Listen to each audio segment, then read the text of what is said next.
Very good evening, friends. As you know, today our session would be on CV Essential and acing the PI round. So there is nothing new about our speaker. You already have attended a session. Most of you have already attended a session with Barnali Mom, our speaker today, Barnali Roy Chaudhary, and her domain is vowel, soft skill, and English language training. So in this training field, she has 15 plus years of experience in campus to corporate. So I won't take much time. So as you know, it's a small initiative by Fifth Force so that your learning is continued during this lockdown period. So by saying this, I would like to step aside and I would like to welcome Barnali Roy Chaudhary. Ma'am, please, over to you. Thank you, Victor. Thank you so much for that glorious introduction, and a very good evening to all of you all who are watching me online today. So, welcome back again. And as the entire world is talking about flattening a particular curve, we at Fifth Force, we are here to help your learning curve soar. So, today's session, as you all know, we have planned it out this way. So we'll speak about CV essentials and how to ace the PI round. But before we start with today's session, let me share something very important with you. Over the past couple of months, I have been interacting with a few of my ex-students and my current students who are pursuing technical education from different engineering colleges. Not all of them are from hometown. Some of them are from other places of India as well, because I keep traveling to different locations. So they have been asking me one question repeatedly, because this is a fear which is at the back of their mind, especially those who are into the final year or the penultimate year of their engineering course. So the question that is there at the back of their mind is, what would be the employment scenario like post COVID? Because we all can understand this is a different time that we all of us are going through. I would like to call it a different time and not a difficult time. Yes, we are going through a different time because this COVID outbreak, this has almost put many of our plans on the burner. And this is an apprehension which is there in most of the students, that whether the employment scenario is going to be really, very something to look forward to, or whether it is going to be bleak, whether there are going to be any campus recruitments at all or not. So just to allay their fears, and also if you have a similar kind of thought in your mind, so this is just to allay your fears. In economics, although I'm not a student of economics, but all that I know is, in economics there is a concept called boom and bust cycle, which means that every recession is followed by an economic boom, and similarly every economic boom is followed by a recession. So this always comes in a cyclic manner, which means that everything is short lived. Any phase, these are all phases, and these phases are short lived. So we are going through a phase, yes, we are going through a period of economic recession, which has been thrust upon us by a disruption called COVID outbreak. But we are going to tide over this soon. So again, there is going to be economic boom. Again, jobs are going to, economy is going to open up big way. So again, there is going to be surge in the job market, surge in demand. So this is going to continue like a cycle. We need to brace ourselves for the future, for the tomorrow, for that boom. And believe me, more than ever before, softer skills like resilience, leadership quality, managing stress, managing complexities, uncertainties, and then thinking on your feet, decision making, upgrading yourself, upskilling yourself, flexibility, adaptability, the ability to steer your team through changes, to steer yourself through changes.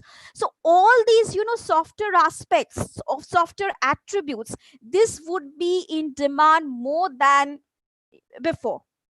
Okay. So this is one thing that I wanted to share with you. And on that note, let us start with today's session. So I will be starting with CV Essential first. Before we start with CV Essential, let me make the distinction between a CV and a resume. because more often than not, we use them interchangeably, although they are not the same thing.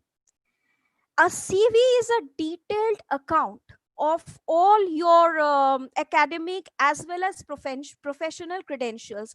So, what you have studied so far, what you have done so far, what you have achieved so far in your professional field, in your professional domain. So, it's a detailed account of all those things. Whereas in resume, you focus more on your experience and your exposure in the professional domain. So it is not so much about your academics, it is more about what you have achieved so far in your professional domain. So from that, I guess you can understand that resume is more apt for those people who have 5 to 7 years and in fact more experience behind them. And CV would be more appropriate for a candidate who is just starting out, a fresher or maybe an entry level employee. Okay, so let us now discuss CV, because I guess most of you are final year or penultimate year students and you are just about to make that transition from the campus to the corporate.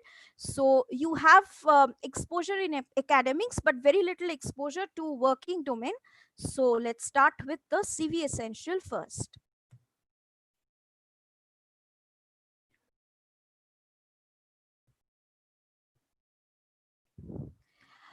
You must have heard of this statement that first impression is the last impression. Now, this is a statement which we often make in the context of face-to-face interaction.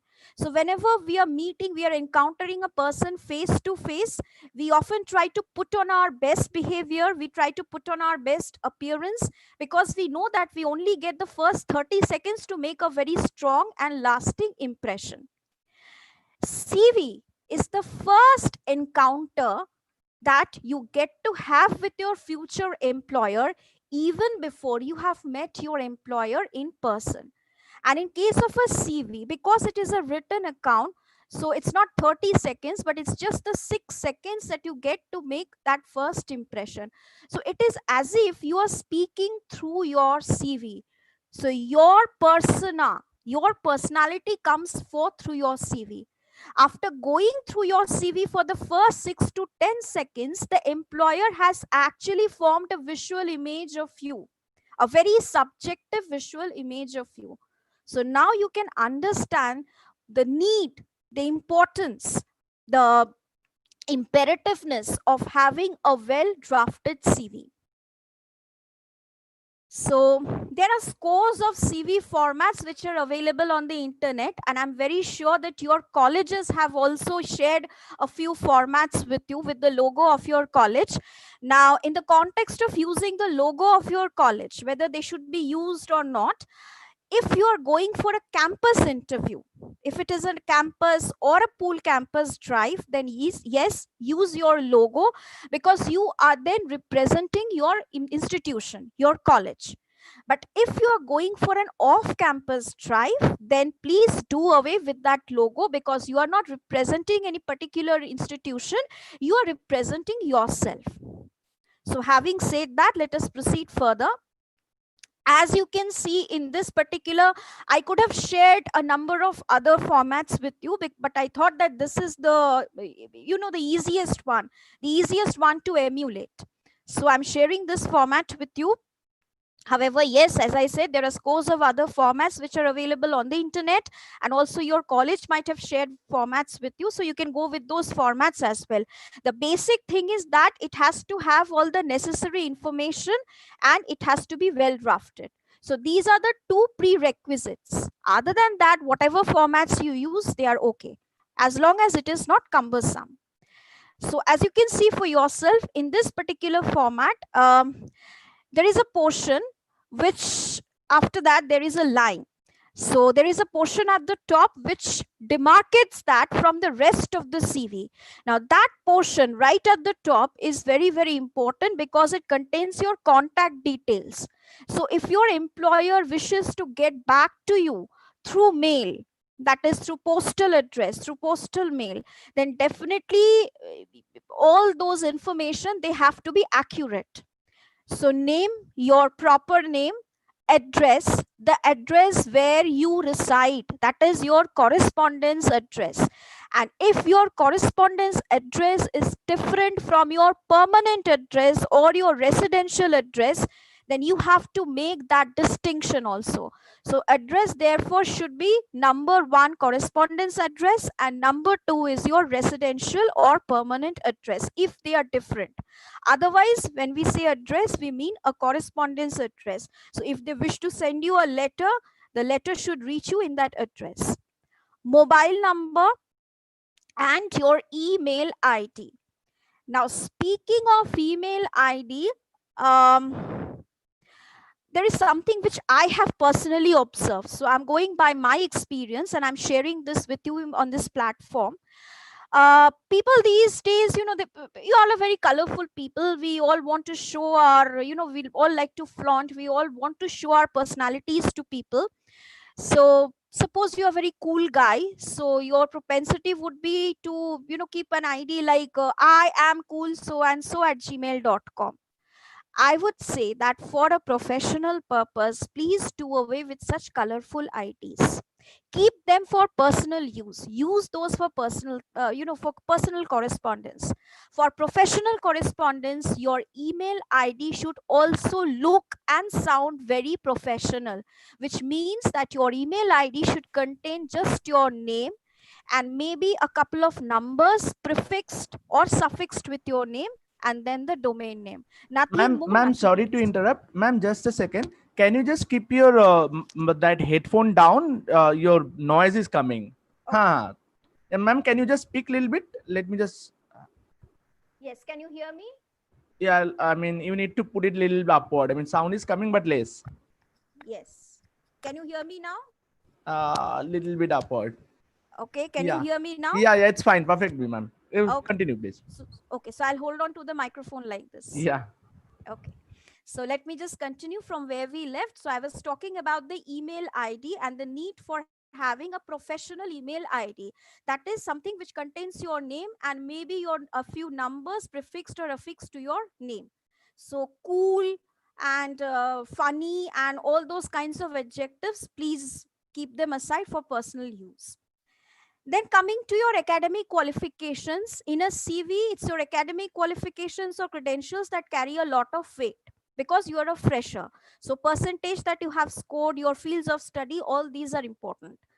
Now coming to academic qualifications, when you are writing them down, when you are listing them down in your CV, it should be in reverse chronological order.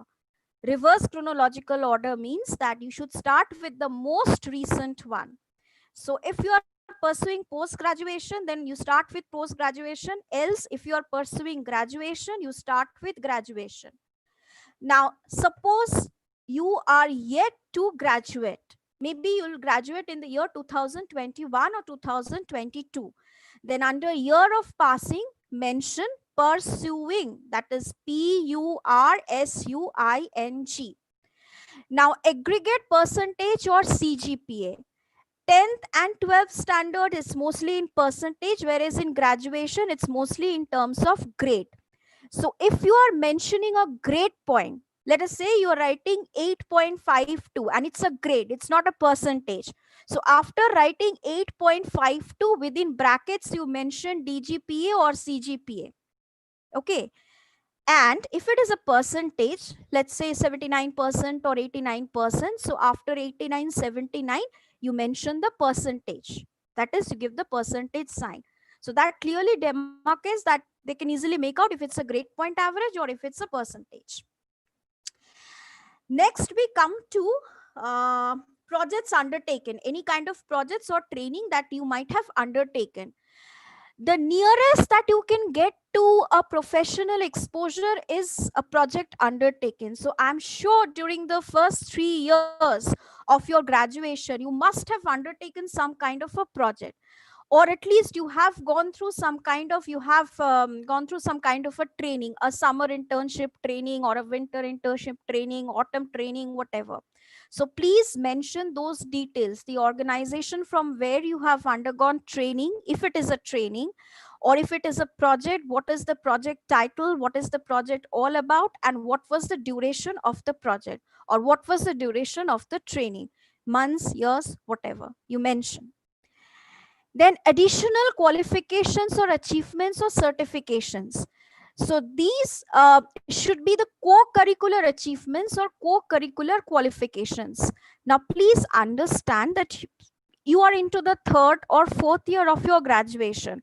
So anything that you have achieved in the last 4 years will count. Anything that you have achieved 7 years back, you achieved 7 or 8 years back, are not pertinent here. So if you have won any accolade, any certification, or any appreciation when you were in the 7th standard or 8th standard will not count here. Anything that you have achieved in the final year of your school, high school, or in the first, second, or third year of your college, those things will count. So anything to do with sports, debates, elocutions, or if you have taken part in a tech fest and your exhibit has won a prize or something, then do mention that. Subject of interest is very important, because subject of interest is actually talks about the topics in which are your interest area from your field of study. So topics which form your interest area from your field of study. Now when you mention something as your topic of interest, subject of interest, for example big data, machine learning, AI, whatever, if you mention that, be very specific, because machine learning, AI, these are all wider domains, so you have to narrow it down, specific topic. Be absolutely certain to face questions from those areas, which means that mention something as your topic of interest only if you are supremely confident in those, because you will be facing questions in the technical round from those areas. Computer proficiency, so you should be talking about the tools, the software tools in which you are very comfortable. So MATLAB, CAD, CAM, all these are tools, and mention those. Hobbies, I have mentioned optional. If you wish to mention, talk about your hobbies, then go ahead and mention. If you are not comfortable with sharing your hobbies on your CV, do not mention that. Then please do not mention hobbies anywhere in your CV. Just do away with that line hobby, do away with that field, with that heading hobby. And in case of hobby, I would like to add a few things. Try to mention an active hobby rather than a passive hobby. Now, what is an active hobby and what is a passive hobby? Singing a song is an active hobby. Play acting is an active hobby. Playing cricket or playing outdoor games, these are all active hobbies.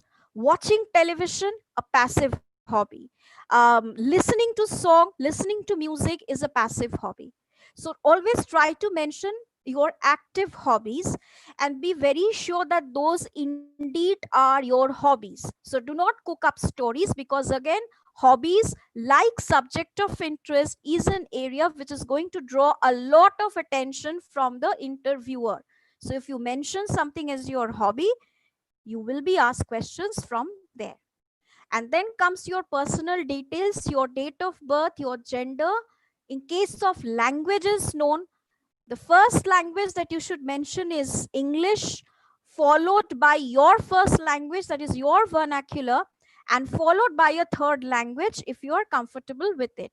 And of course, date and place is there only on the hard copy. So if you are submitting a hard copy of your CV, mention date and place. And also signature if you're submitting a hard copy. Soft copies do not have that signature.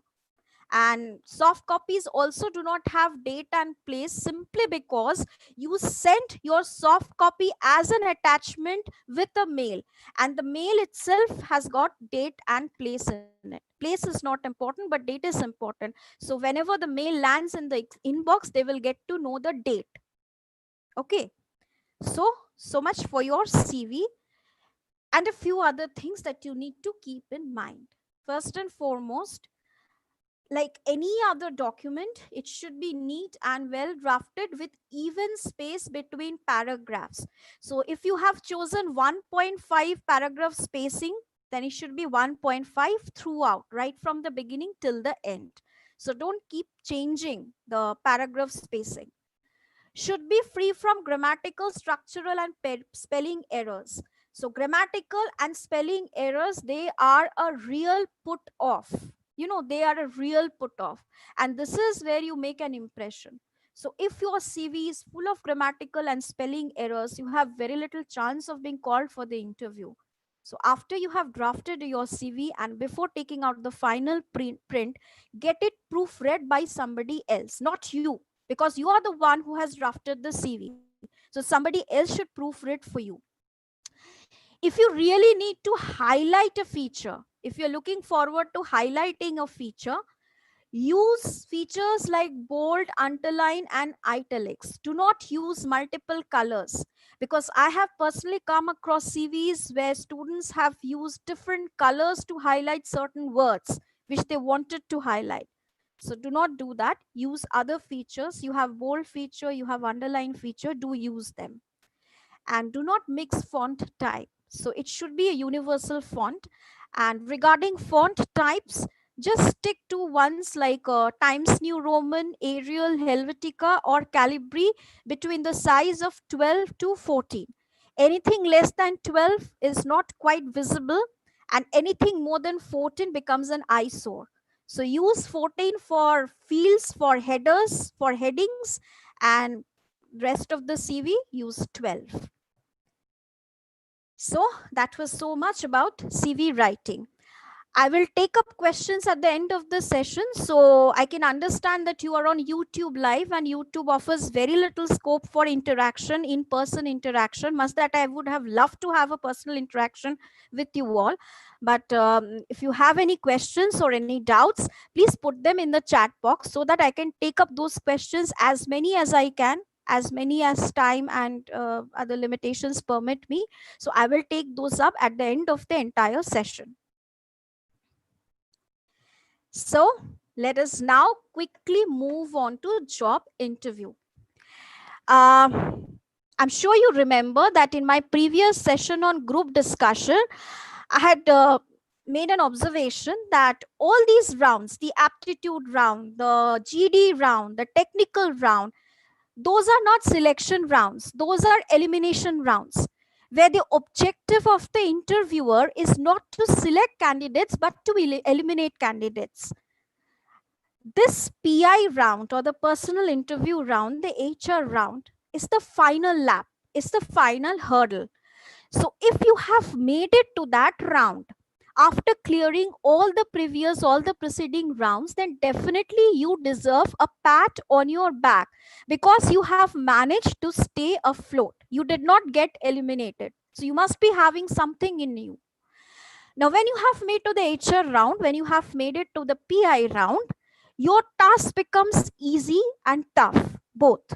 And I'll tell you why. This is a selection round, so definitely they are looking for the best fit. They are looking for somebody with whom they can get their job done. A best fit, a best candidate for the particular position. Now, aptitude round and technical round, they test your aptitude, they test your skills. So those are tests for aptitude and skills. HR round, it's a test of your attitude. Attitude means whether you are emotionally, psychologically cut out for the job. So it's not so much about your skills or about your aptitude. It's more about your attitude. That is about what you have in here, the mind. So let's quickly make that transition. If anybody asks me what is an interview, the word interview has got different meanings, different connotations in different parts of the world. In India, we have a labor surplus economy. Now, what do you understand by labor surplus economy? Labor surplus economy is a concept again in economics where the supply is more than the demand. which means that every year 15 lakh engineers graduate from different engineering colleges all over India, but we do not have need for those many engineers. So the demand for engineers is far below the supply of engineers. So there is a demand supply gap here. What happens when there is a demand supply gap? Now, when there is a demand supply gap, or when there is excess of labor, when you sit across the negotiation table, it is always the employer who has an edge. It is always the employer who has got an upper hand. And more so if you are a fresher, because freshers, they do not have any experience to showcase. So all that you have got under your belt are your qualifications, your academics. And for everything that I know, for all that I know, that there is a mismatch between what the colleges teach, what the academics teach you in college, and what is actually required on the trenches. So what exactly you have to do in your workplace is different from what you have been learning all these 4 years in your college. So again, there is an industry and academia gap here. So definitely you can understand that you have to go that extra mile to sell, to promote your skill sets. So in a very crude way, I will use a very crude word, market here, a job market, where you are the seller, the employers are the buyers, and you need to oversell yourself. You need to promote your skill sets in order to be seen, in order to be heard, in order to be selected. You have to walk that extra mile. Now, let us divide this entire interview process into three distinct segments. There are some groundwork that need to be done before the interview, that is, before you face the interview. There are certain ways in which you need to conduct yourself during the interview, and there are a few tasks that need to be done after the formal interview is over. So let us start with before the interview. What kind of groundwork that you need to do before the interview? First and foremost, I keep telling my students right from the first year, please take a piece of paper and a pen and conduct your SWOT analysis, because that is the only way in which you can be aware of who you are, your strengths and weaknesses. S stands for strength, W stands for weaknesses. So your personal strengths and your personal weaknesses, because nobody is perfect and nobody is expecting you to be perfect. What your employer is expecting you is that you should be a grounded, self-aware person, a person who is grounded in reality, which means somebody who knows that, yes, I have my weaknesses, I'm aware of my weaknesses, but I also know how to work on my weaknesses, how to manage my weaknesses. So before that, you need to be aware of who you are and what you stand for. Opportunities and threats are external factors. So these keep changing because the external situation, the market is very volatile. So now opportunities have shrunk. But let's say in another 1 year or 1.5 years, the opportunities are going to expand, because people are not going to stop conducting business. So business is again going to pick up, and people again are going to do business vigorously, and people will find out new ways of doing business. So new avenues will open, new business areas will open up. So there will be new demands, also demands for new types of skills.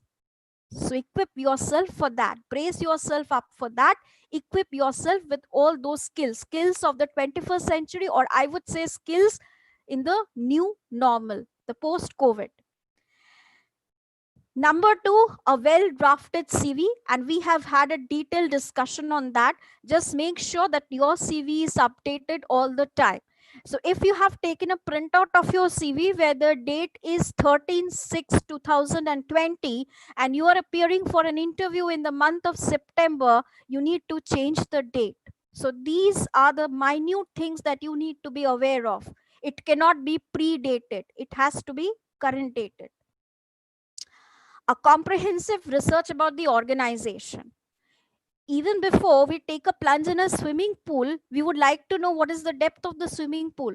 So herein, you want to join an organization, you need to know what the organization is, what their culture is, what kind of products, what kind of services they do business in. So a comprehensive research about the organization, and at least one USP of the organization. So you might ask me, what is an USP? USP is unique selling point. All businesses have their own USPs. Let me give you an example. Maruti Suzuki, they pioneered in selling small size family car.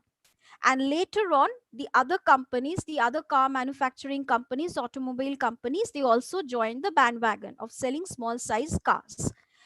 Now, Maruti cars, they sell like hotcakes, and not because they have the best technology. No, there are other cars who have better technology than Maruti. But Maruti sells because of its USP. And what is its USP? The number of service stations. And that is how Maruti positions its brand.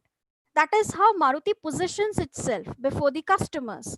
That we are not claiming ourselves to be having the superior technology, yes, but for every 2 kilometers, 3 kilometers that you travel, you will come across a Maruti service station. So after sale service will not be much of a heck. That is the USP of the organization. So whenever you appear for an organization, at least research for one USP of the organization and also do some competition analysis. Why I am asking to do so? Because if you are intelligent, if you come across as dumb, then you can just expect 2 or 3 questions. But if you come across as interactive as well as knowledgeable, and if you come across as an intelligent candidate, they will try to grill you further.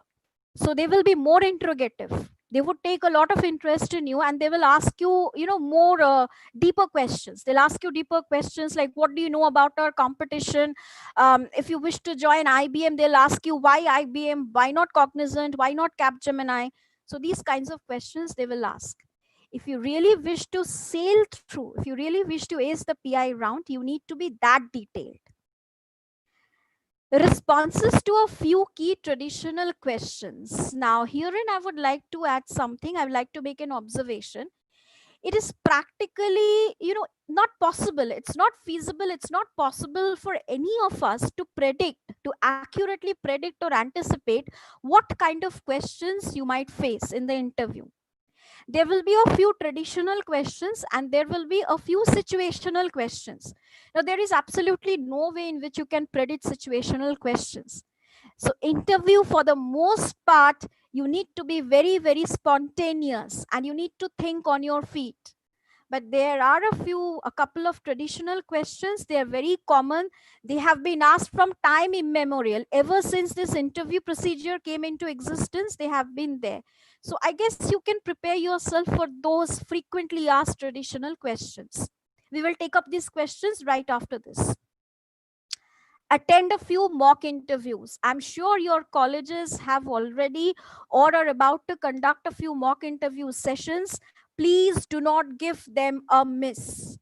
Absolutely not. Do not give them a miss. If you are getting an opportunity on a platter, please go and grab that opportunity. This is very, very important. A rehearsal is always important before the final show.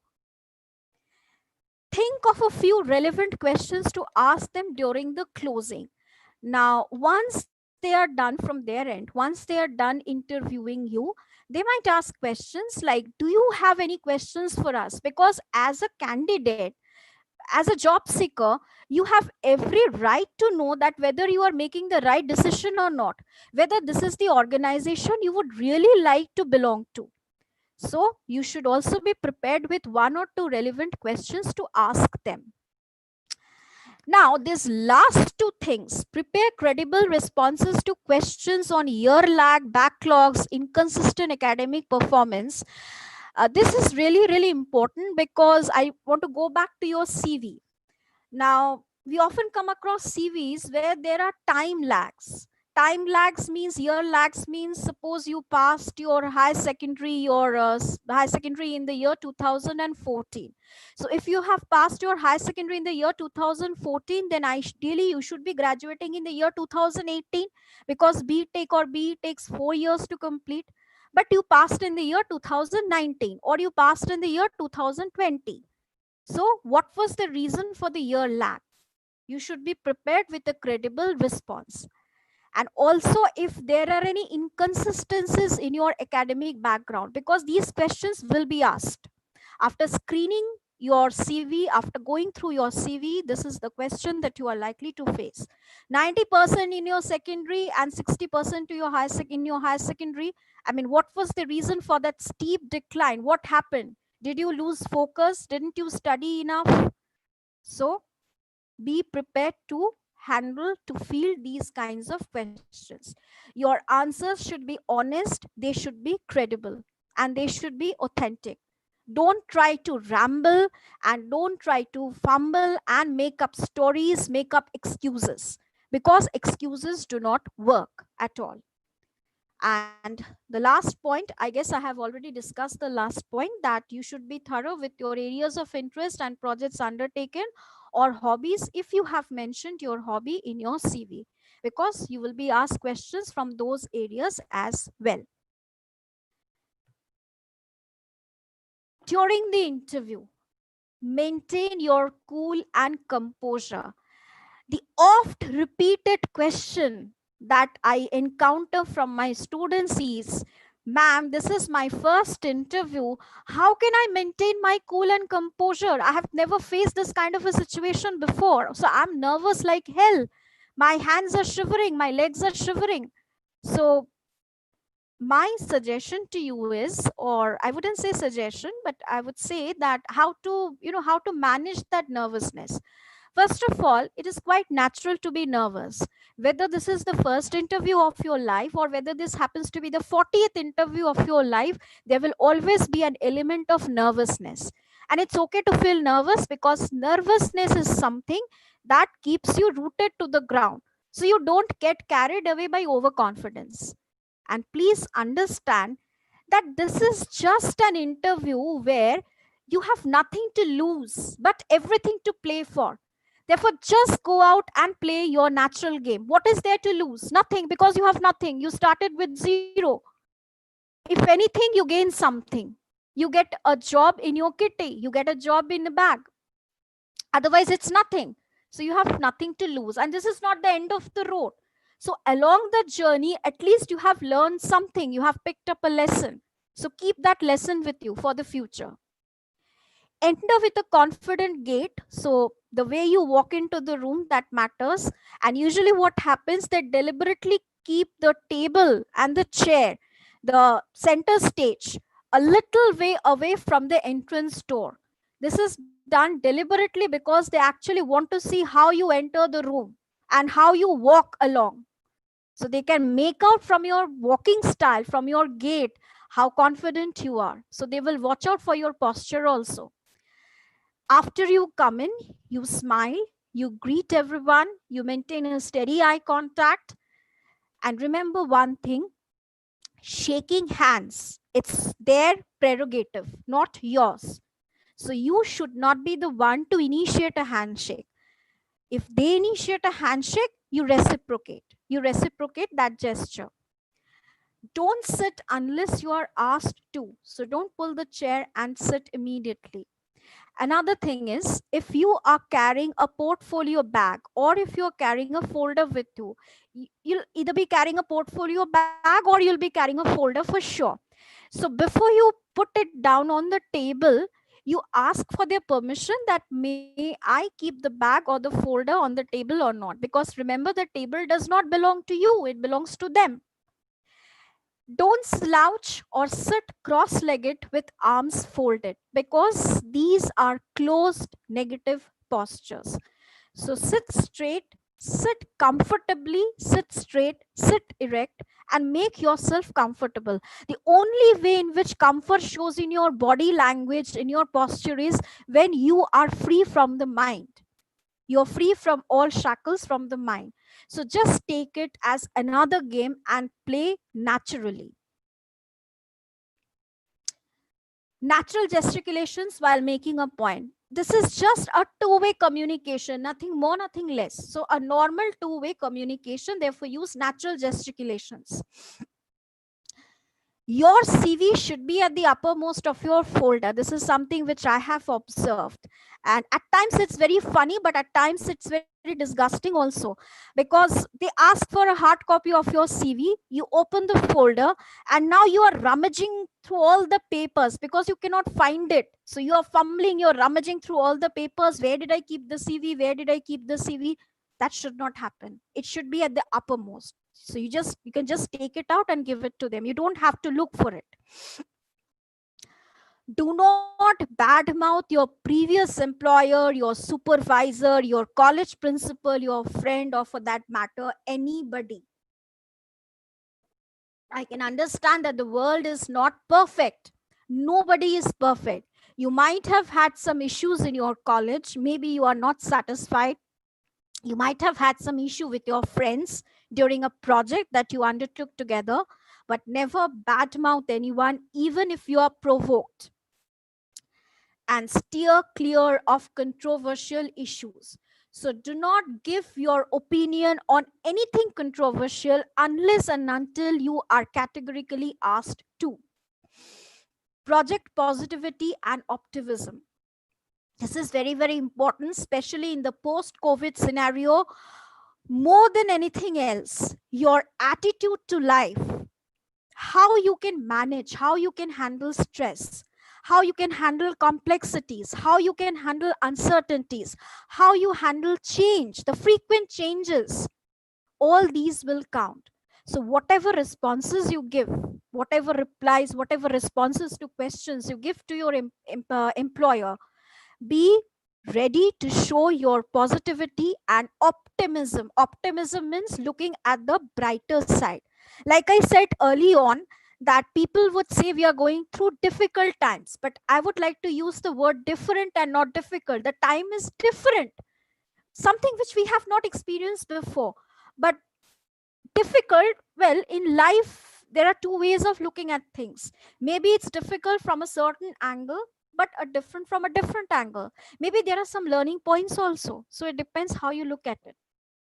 Be brief, concise, and to the point. Do not ramble, which means do not give very long and convoluted answers. Try to give pinpointed answers. Avoid fillers and too many pauses. So fillers are hums, ahs. I can understand it's spontaneous. You have to think on your feet. So to practice a lot, as I said, the more rehearsals you do, the more rehearsals you give yourself exposure to, the perfect you become. So try to attend as many mock interviews as you can before the final show. That way you will have a way to deal with your fillers, and don't give too many pauses. Account for your responses with facts or anecdotes from your life, especially for questions like what are your strengths, have you handled any stressful situation before? So if you simply answer yes, I am very confident I can handle stress, so give an example from your life wherein you have handled stress. Otherwise, how do we know?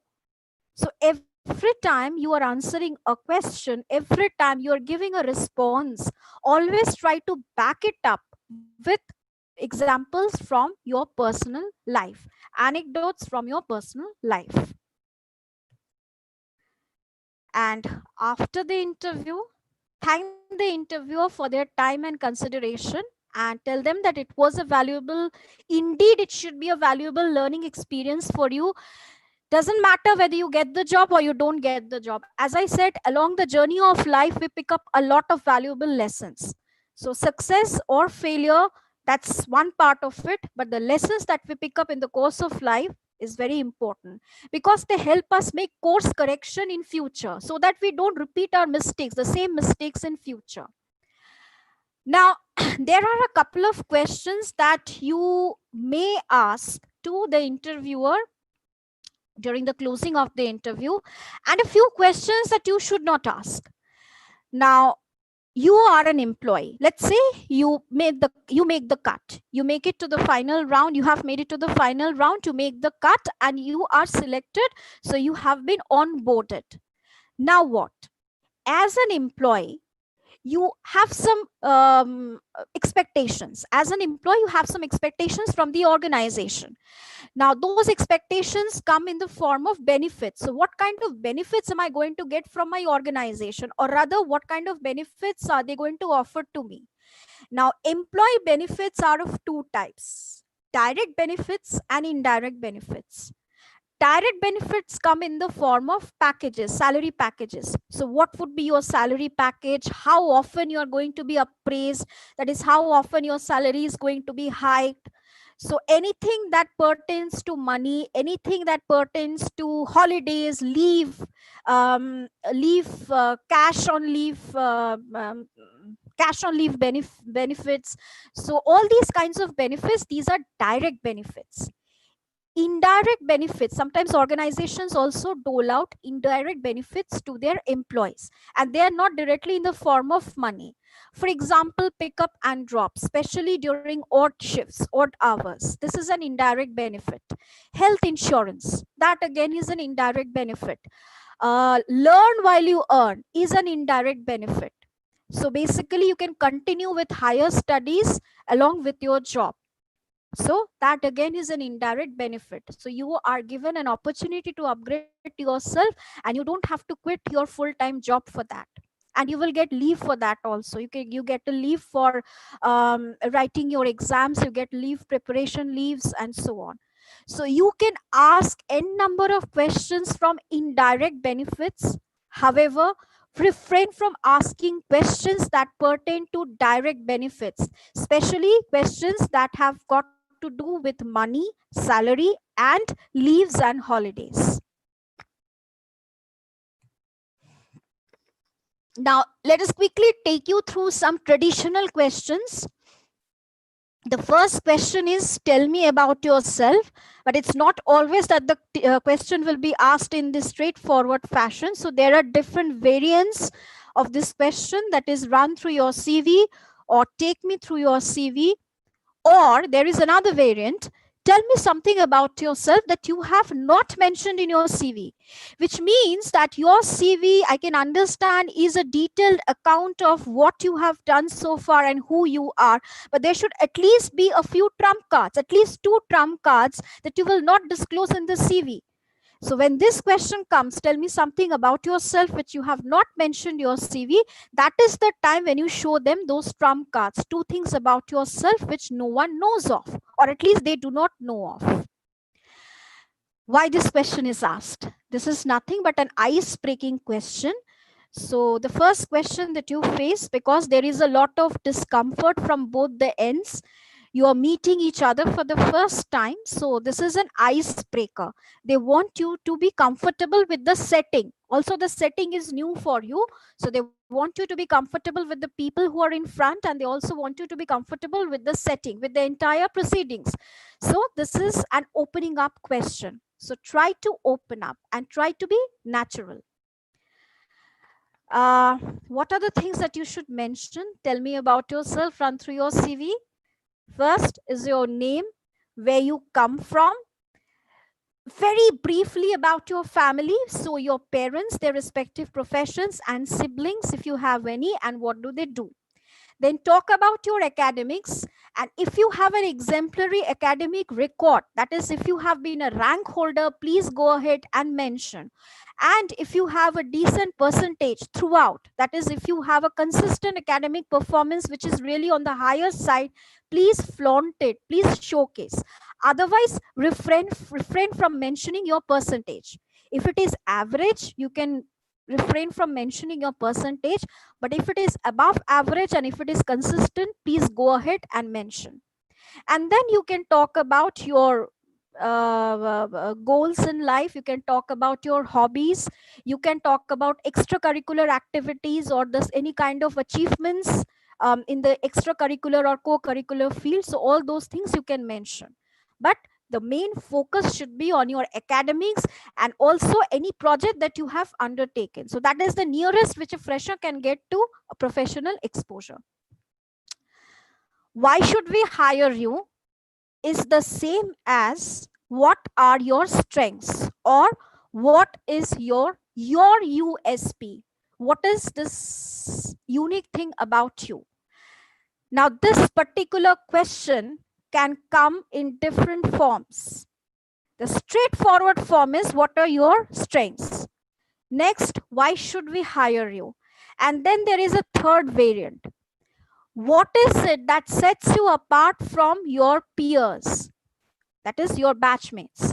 Or what makes you a better choice when compared to your batchmates? So there is a direct comparison between you and others. So they are pitting you against others. This is a trap. Please understand, this is a trap, because they are trying to put words into your mouth, because they want you to respond in a certain way. So if you are asked question in this fashion, in this manner, if the question is put across in this manner, many of the candidates will fall into the trap, and they will immediately try to draw a comparison with their batchmates, that this is what they don't have and this is what I have.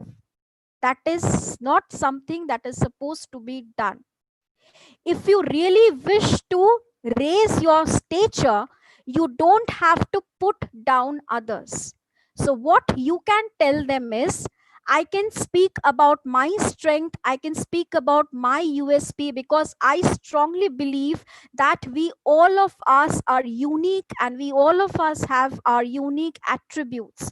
So that way you are not demeaning or denigrating others, but at the same time you are raising your stature. So these things have to be kept in mind. Please do not fall into traps. That is why listen to the question very carefully and understand whether this is a provocative question or not. Sometimes you will never know, but the provocation lies in the words. They play with the words because they want to play with your mind, with your psychology, and they want you to come up with a response in a certain way. What are your long-term goals and what are your short-term goals?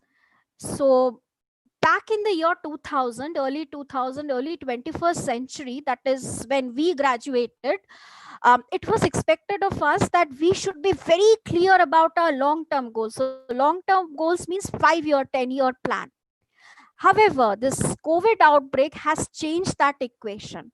So you can well understand that we are living in a volatile world where nothing is permanent.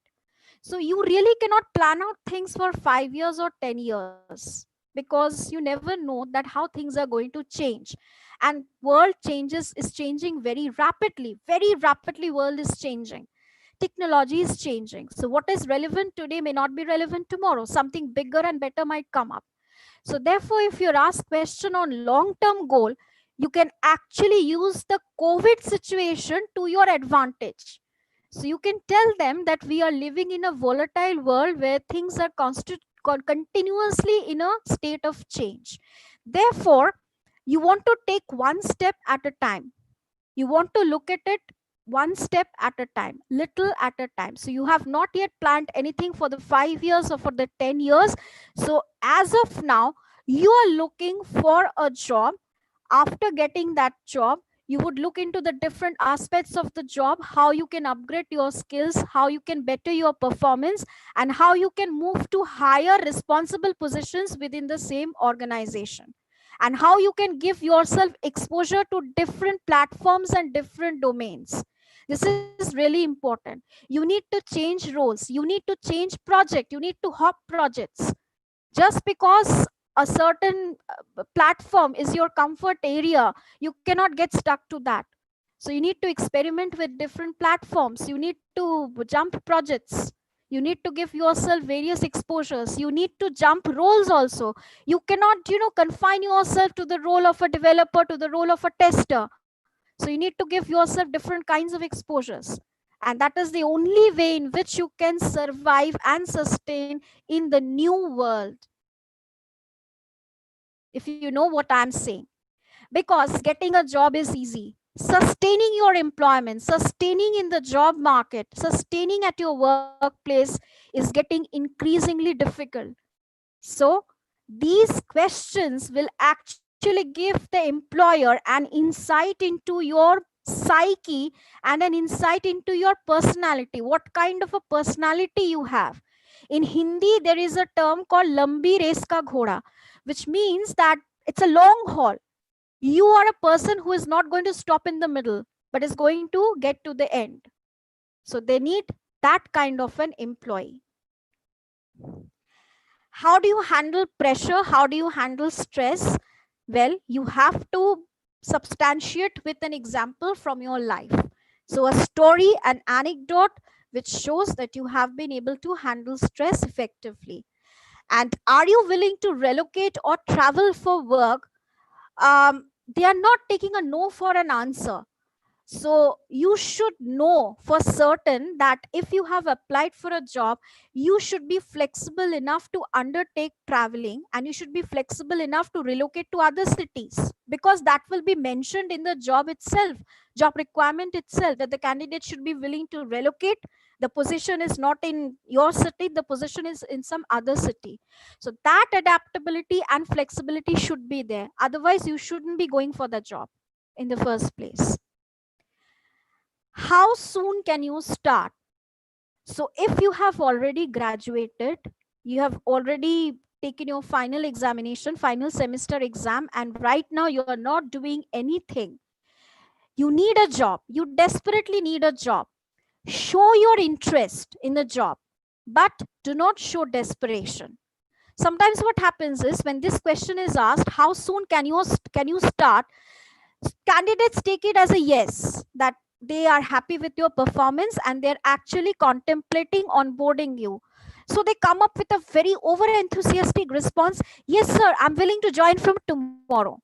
Don't do that. Again, it's a trap. Do not show your desperations, show your eagerness. So please let them know that yes, I will be able to join in 10 days from now or in a month's time from now.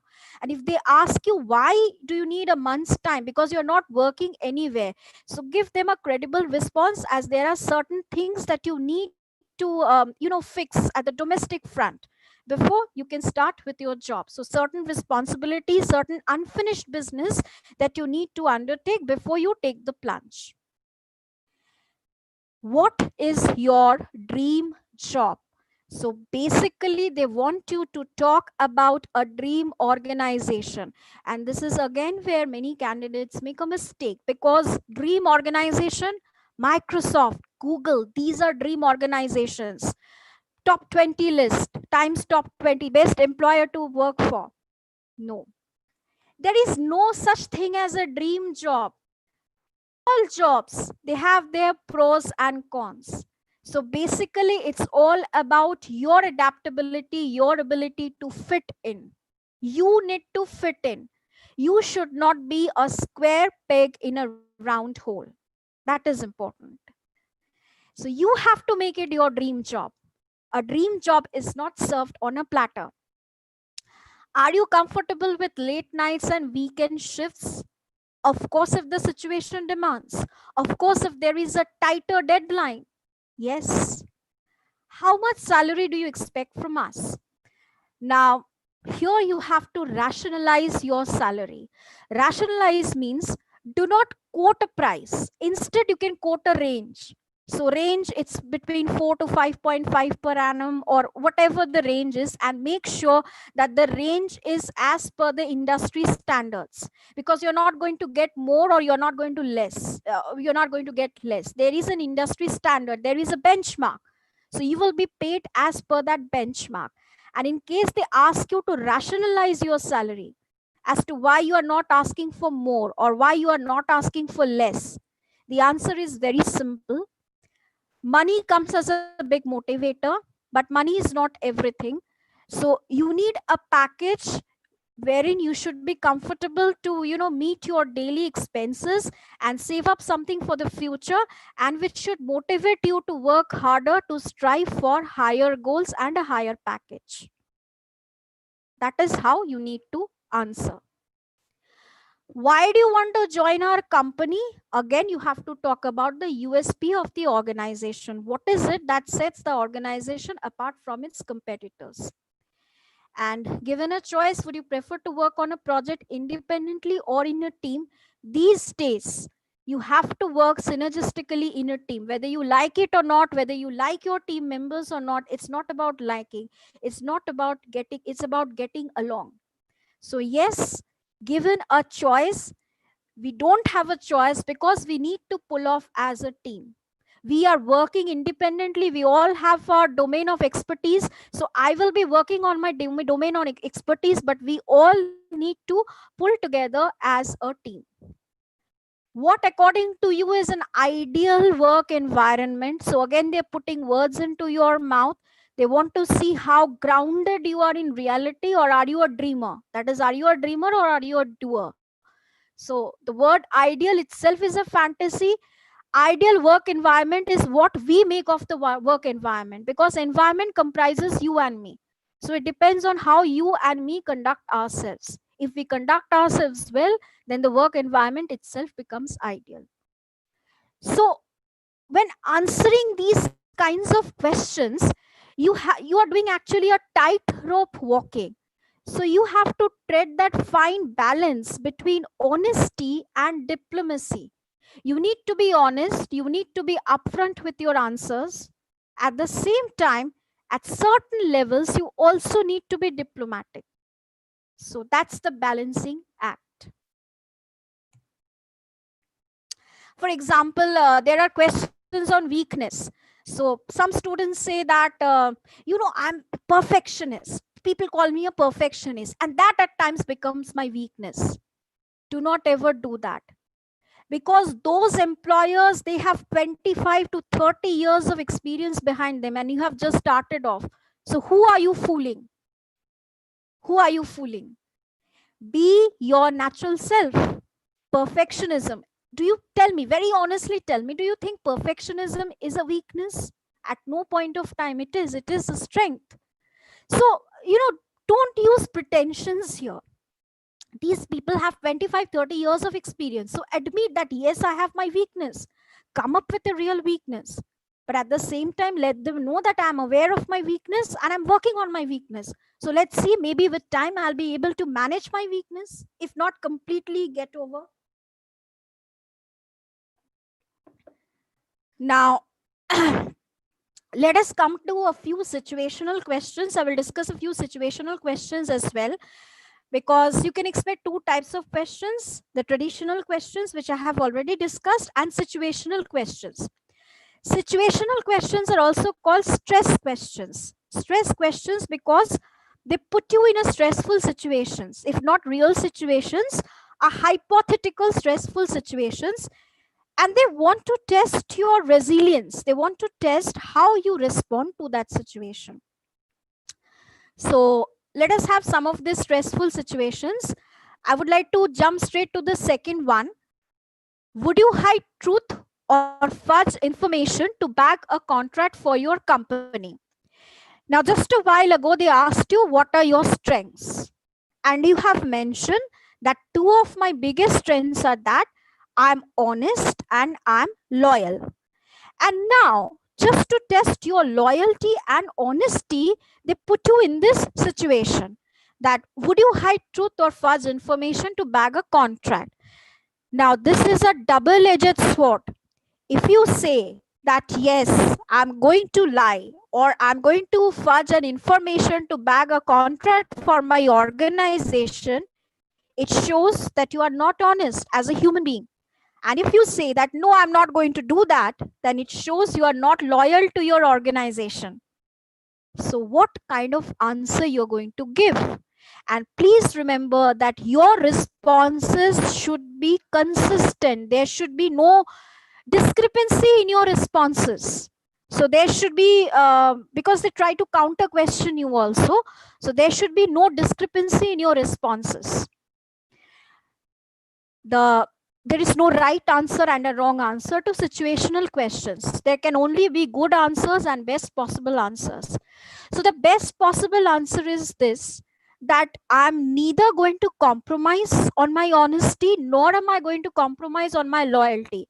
Because I know that if today I fudge an information or I hide a truth to bag a contract, after a few days, anyway, the client will know the truth and the client might, discontinue with the contract, or the client might decide not to do business with us anymore, so we will not get a repeat contract. So it is always better to be honest, because honesty always pays. So I'm actually doing a service to my organization, and I'm also staying true to my honesty. So these kinds of responses are expected from you. The fourth one, you have a non-cooperative co-worker with whom you have difficulty in getting along. Now, I was talking about trap questions, questions where they deliberately put negative words into your mouth. The questions are phrased with negative words. So when the question is asked with negative words, the immediate response or propensity would be to come up with a negative response. But just avoid that trap. You have a non-cooperative, obstinate co-worker, so what would you do? So answer this way, that I believe no one is obstinate or non-cooperative by choice. People come across as obstinate and non-cooperative due to certain situations. So first I will analyze the situation. Therefore, even if the questions are coming to you negatively worded, you have to convert them into positive worded response, if you know what I mean. Your boss is unreasonably critical of your work and is abusive all the time. So what would you do? The answer lies in the question itself. The word unreasonably has been used. So if you know that the criticism is unreasonable and does not have any basis, you just carry on with your work. You just move on with your work. Don't give much importance or credence to the criticism. However, if it is a constructive criticism with suggestions for improvement, then please listen to the constructive criticism and try to implement that in your work. Okay.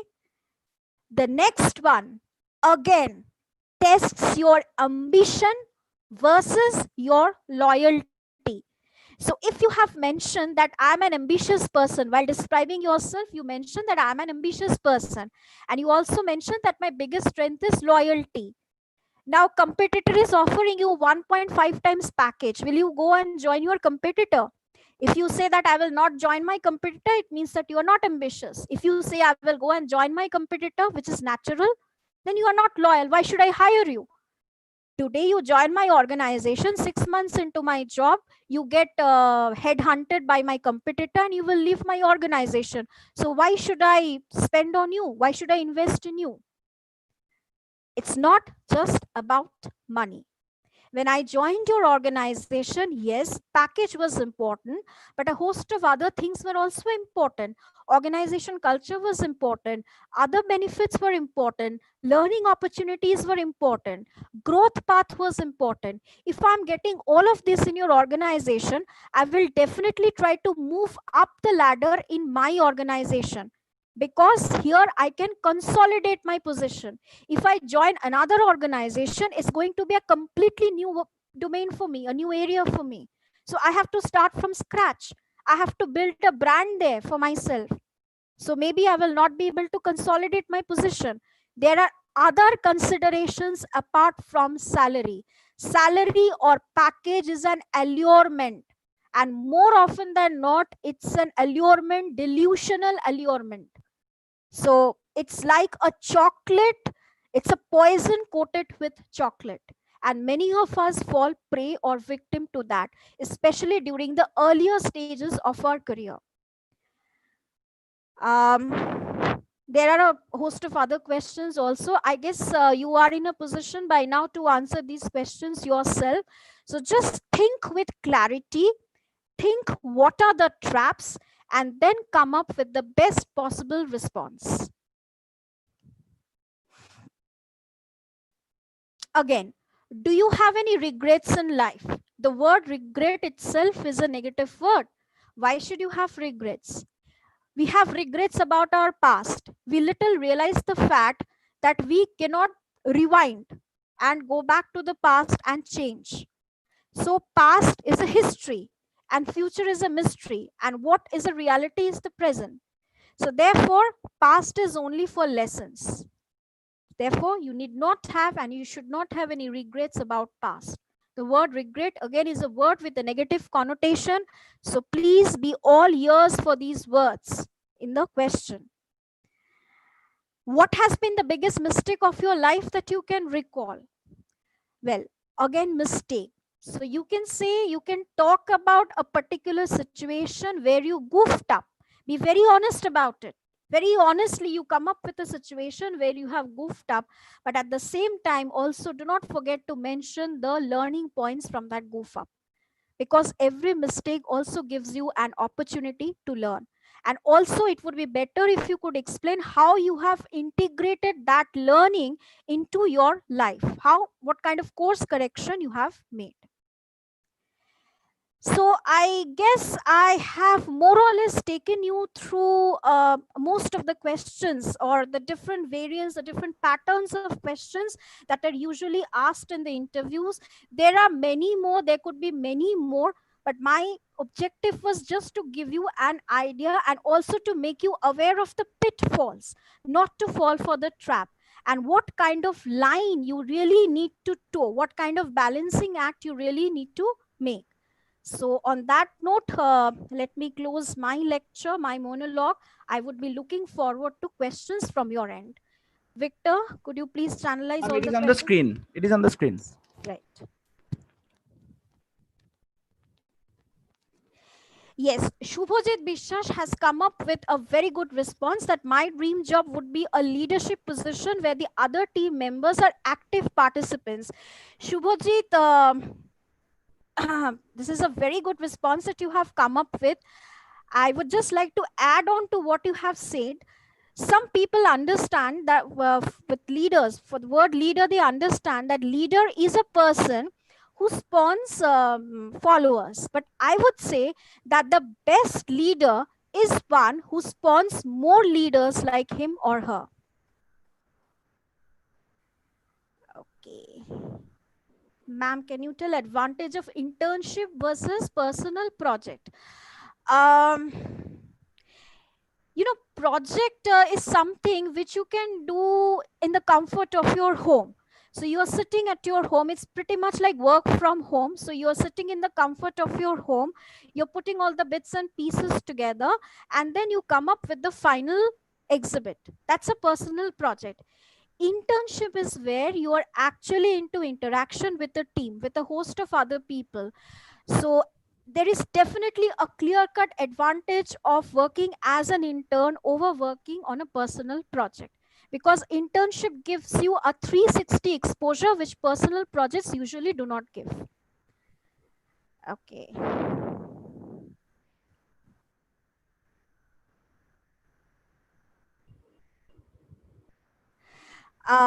Monoshmita Chatterjee, ma'am, how much hand gestures are allowed while explaining myself in a specific situations?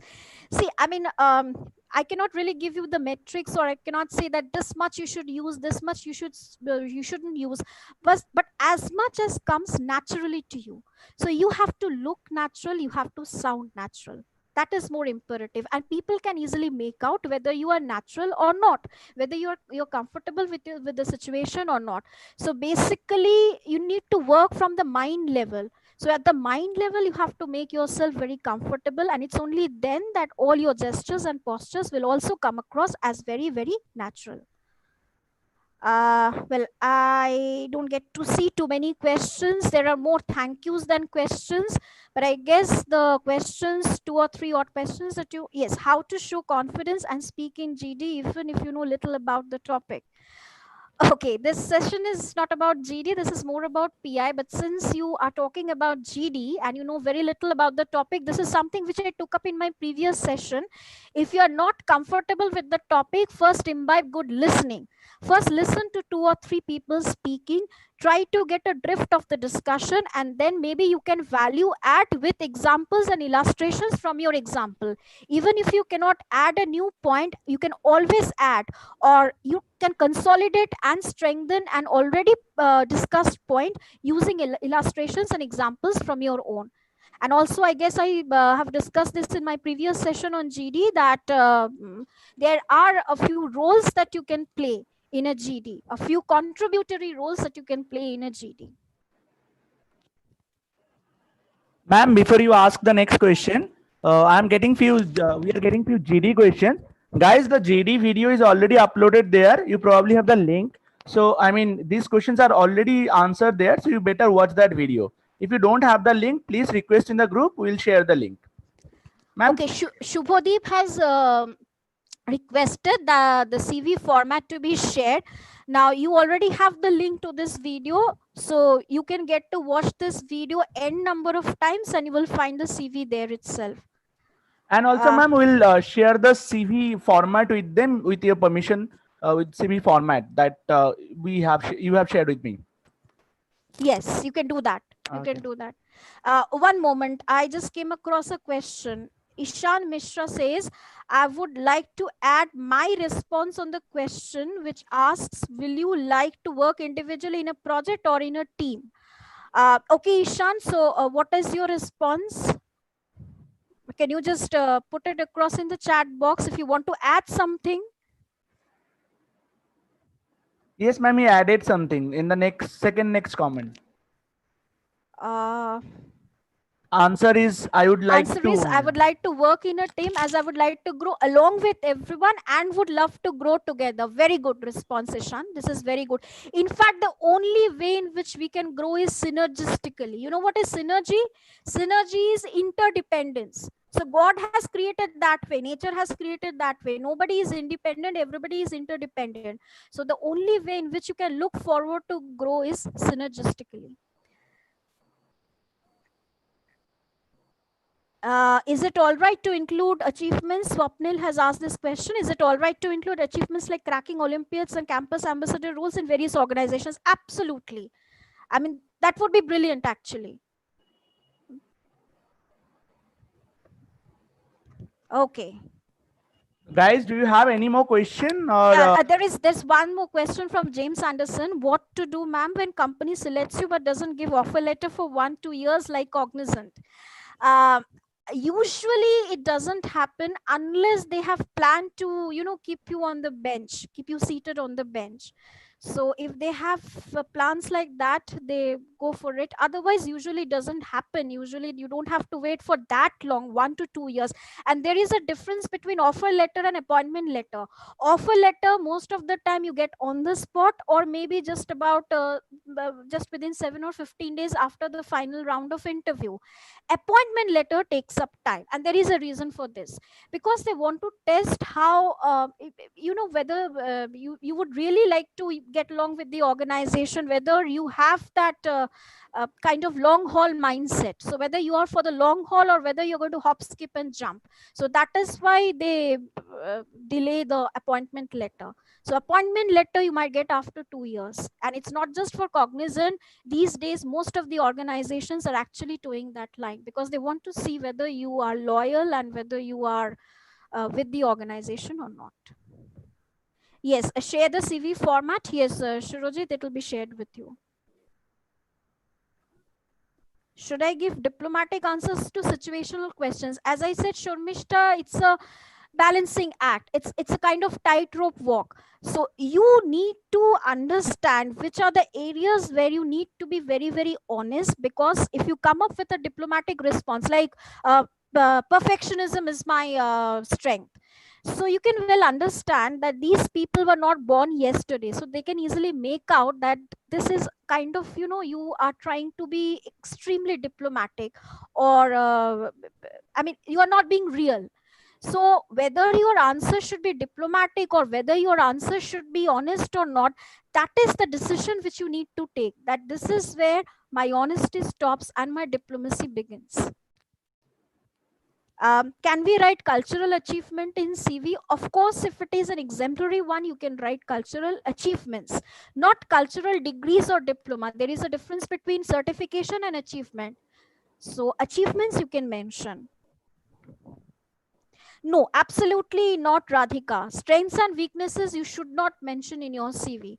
Do not talk about your strengths and weaknesses, especially about your weakness, unless and until you're asked to. I mean, why would you go ahead upfront and talk about your weakness?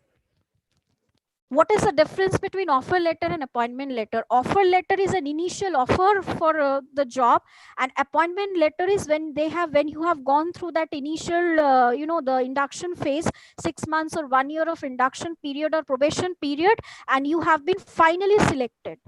So there is a final stamp. That is appointment letter.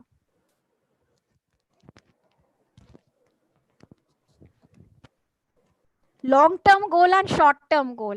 Long term goal, Ashmita, it's a long haul. Like, where do you want to see yourself 5 years from now? Where do you want to see yourself 10 years from now? From what I can understand is, 5 years back, where do you want to see yourself 5 years from now, or where do you want to see yourself 10 years from now? These questions would be asked at random to candidates. But post COVID, I really doubt whether HR people are going to ask you this question: where do you want to see yourself 5 years from now? Because we can't even plan for 5 months. So you plan for something and then your plan goes haywire. It just turns topsy turvy. So we need to be braced up for change all the time. That is the need of the hour. It keeps changing from time to time. I mean, 10 years back, it was believed that you need to have a strong and a fixed goal. But now we believe that there is no such thing as fixed goal. Goals cannot be fixed. You need to shift your goal posts, because everything is in a state of change. So you need to embrace that change and be part of that change.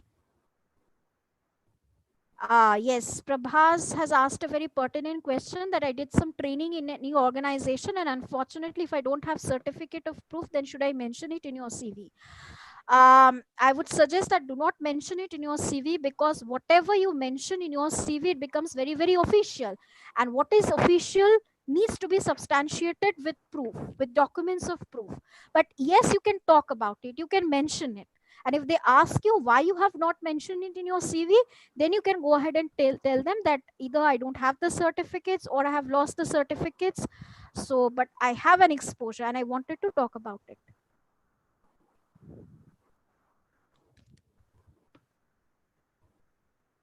Okay. I guess I have answered all of the Yes, ma'am. I think questions. you have answered most of the question, and already I can see some very good words. So this session is would be very helpful for the participants, and they would be better equipped to now handle their PI round. Thank you very much. Thank you very much, ma'am. Thank From you all so the much, participants. Victor, for Yes, giving ma'am. me this platform.